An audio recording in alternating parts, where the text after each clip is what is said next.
Assalamualaikum. Toyota Estima GSR untuk dijual. Harga hanya RM39,000 sahaja. Okey, tahun 2007, register 2009. So kereta masih cantik lagi, luaran memang cantik, cat baru lagi. So abang boleh tengok bahagian atas, yang ini panoramic roof. Okey, cermin boleh buka, ada sunroof. So body kereta ni masih mantap, cantik dan kemas lagi bang. Lampu belakang, lampu kristal. So yang ini V6 bang spec G spec. So yang ini V6 3.5 liter, harga RM39,000 termasuk free tukar nama, free puspakom.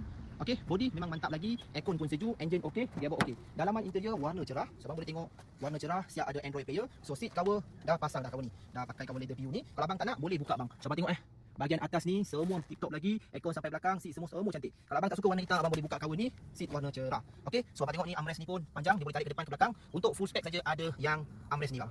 Okey, so harga saya dah bagi tahu RM39,000, siap tukar nama, siap puspakom, 3.5 liter. Yang ini model GSR. Kalau abang nak Estima yang model facelift lagi, yang ini bukan facelift, yang sebelah ni facelift. Abang tengok lampu depan dia lampu tajam. Yang ini original Eras body kit model Lista dari Japan bang Okey, so abang tengok body kit ni model Lista original dari Japan. Ini body kit pun masa baru dulu 3,000 4,000 lebih. Sebab ini barang ori bang, bukan barang lokal. Cat kereta ni cantik. Harga yang kita nak jual RM69,000. Last offer, siapa nak, saya bagi RM59,000 saja. Sebab apa yang ini mahal? Sebab yang ini tahun dia baru, nombor 1. Sebab tahun 2010, register 2014. Okey. Yang ini muka facelift 2.4 liter. Kalau 3.5 liter yang ada panoramic roof tu biasa bang. Kalau 2.4 liter yang ada panoramic roof susah nak cari. Abang tengok bahagian dalaman. Ini kereta sebiji macam kereta baru. Macam mana kalau abang beli kereta Estima dekat tempat recall, macam tu lah condition kereta ni. Cantik bang. Android player dah masuk, seat cantik, bersih bang. Mana abang nak dapat seat yang cantik macam ini? Seat ada panoramic roof. Okey, ada 2 power door, semua masih function. So 7 seater bang Yang ini bukan 8 seater, 7 seater, seat semua mantap, cantik lagi. Harga tak mahal mana pun bang. RM59,000 sahaja abang dah boleh dapat Estima Eras. So abang tengok yang mana lagi cantik bang, yang putih ke ataupun yang sebelah. So abang boleh pilih. Yang ini 2.4 liter, Rotex murah. Yang sebelah ni 3.5 liter. Yang itu V6. So abang boleh pilih. Nak mana satu, abang pilih lah saja bang. Harga dah cukup murah bang.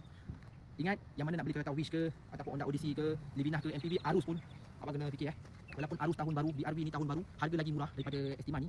Ini MPV mewah bang. Handling, dalaman dia luas, safety dia, cara bawa kereta semua ni memang lain daripada lain. Sebab tu harga kereta ni masih tak jatuh lagi. Okey, kalau abang nak bawah RM30,000, boleh ambil Honda Stream. Yang ini saya nak jual RM29,900 ataupun Toyota Wish harga RM29,900. Okey, yang Livina yang sebelah ni bawah 20 saja. Kalau abang nak tahun baru, tahun 2017, boleh ambil BRV yang harga RM39,900 sahaja ataupun BRV yang full spec pun sama harga RM39,900. Abang nak tahu Arus ni harga berapa? Terpaling murah di Malaysia. Hanya di AR Speedwell saja. Saya nak jual RM39,900, termurah di dunia bang. Tak ada lagi orang jual Arus bawah 40k, tapi saya jual bawah 40k. Tahun kereta 2019. Kereta cantik bang, cat original macam ini. Abang nak cari dekat Islam mana bang?